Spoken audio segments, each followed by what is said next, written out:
The sins of a father come back to haunt Victor as episode 1 of Dom gets off to a pretty decent start.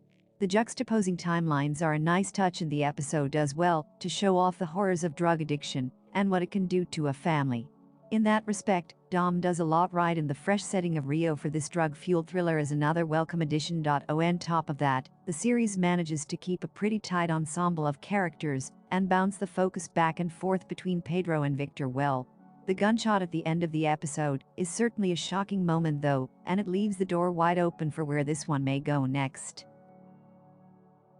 Dom, Season 1 Episode 2 Review. Dom deepens the ties with an episode that jumps between 3 different timelines while progressing this story about the favela and drug dealing. It works well too, and the estranged relationship between Victor and Pedro serves as an anchor for the rest of the drama to revolve around. There are echoes of both The Serpent and the excellent movie City of God here, feeding into this drug-fueled story in the best possible way. With the kids only just getting away from the house and lots of drama sprinkled throughout, this series is just starting to hit a good stride, leaving the door wide open for the rest of the episodes. Dom Season 1 Episode 3. The psycho is a real liability and has been the root cause of Pedro's issues all the way back to his early childhood. This is especially evident here as he gets the kids in a lot of trouble and looks set to completely upend this burglary in the worst possible way. Interestingly, the way this story ties into Victor's adds an extra layer of depth and poetic irony to the series. Learning that Victor is responsible for bringing in drugs to the country, which have in turn destroyed his son's life, is a bitter pill to swallow. These flashback sequences have been well placed too, helping to add more depth and context to what we've seen so far across the season. Dom has done a really good job juggling these different timelines so far, with each time period distinct with its aesthetic and ideas. The ending certainly leaves things on a tense cliffhanger though, leaving things wide open for the next episode. Dom, Season 1 Episode 4. Seeing someone overdose on drugs is a harrowing, horrific experience. As a former addict who's actually seen this up close and personal, the shock and horror of this was enough for me to give up drugs. Hopefully the same thing will happen for Pedro too, who loses his best friend to cocaine after a touching farewell.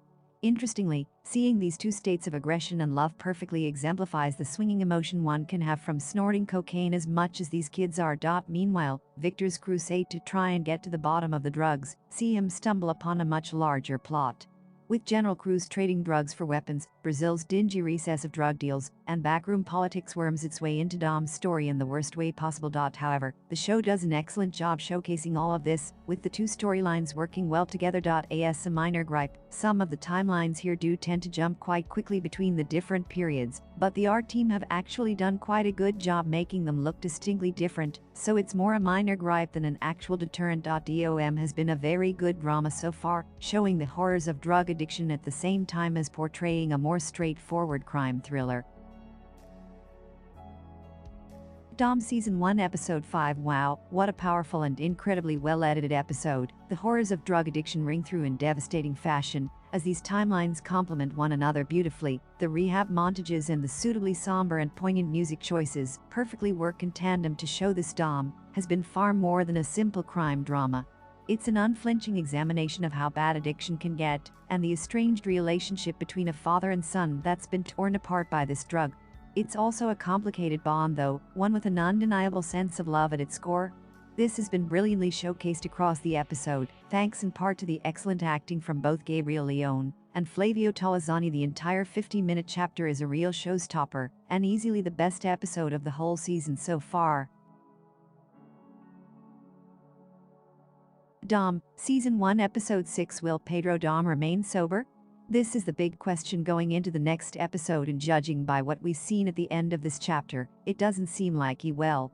If he caves now, it will be right back at square one again, so the pressure really is on for him to try and stay sober. Meanwhile, the investigation into the general and his illegal shipments are sidelined, this time in favor of Pedro's storyline about his drug addiction and Victor's past investigation.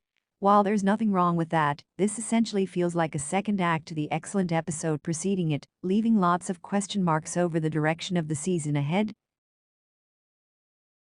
Dom Season 1 Episode 7. The line between right and wrong continues to blur as we see criminals and crooks on both sides of this war on drugs.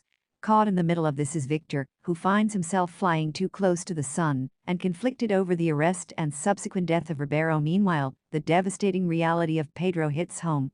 He worked so hard to get sober, and yet, now he's thrown it all away only to find himself in a hole deeper than any he's ever faced before. In a way, it's hard to sympathize with his cause, and I guess there's only so much you can do to help someone. Although it seems like Victor's investigation and Pedro's misdemeanors and being forced to work for Figueroa are about to collide in dramatic fashion in the next episode. Eighth and the last episode, Dom finishes off its first season with teasing glimpses of a follow-up. However, this actually works quite well as a standalone story, showing the horrors of drugs and how easy it is to fall back into the trap again after getting clean. In a way, it's been quite frustrating seeing Pedro constantly sabotage his own progress through these years, and it's hard not to feel bad for Victor. His undercover operation with Ribeiro all those years ago has made him instrumental in helping to spread coke across the country. Even worse, it's now gone global with the illegal gun smuggling operation we saw parts of across the season. However, this episode feels a little contrived in the way it forces Marissa into keeping the truth from her husband after selling the apartment. Given how closely she and Victor have worked together to help Pedro over the years despite their arguments, you'd think she would have at least phoned him anyway. The blurred line between right and wrong is ultimately what's made these final set of episodes so interesting. It essentially shows how there's no clear answer on either side of this war on drugs. In the end, Dom bows out with a tragic cautionary tale depicting the destruction drugs can cause on a family, and how widespread the problem is. While the story hasn't always fired on all cylinders, and the cyclical nature of Pedro Dom getting clean and then back on drugs again is repeated a little too much, the show has been an enjoyable and enthralling crime drama nonetheless.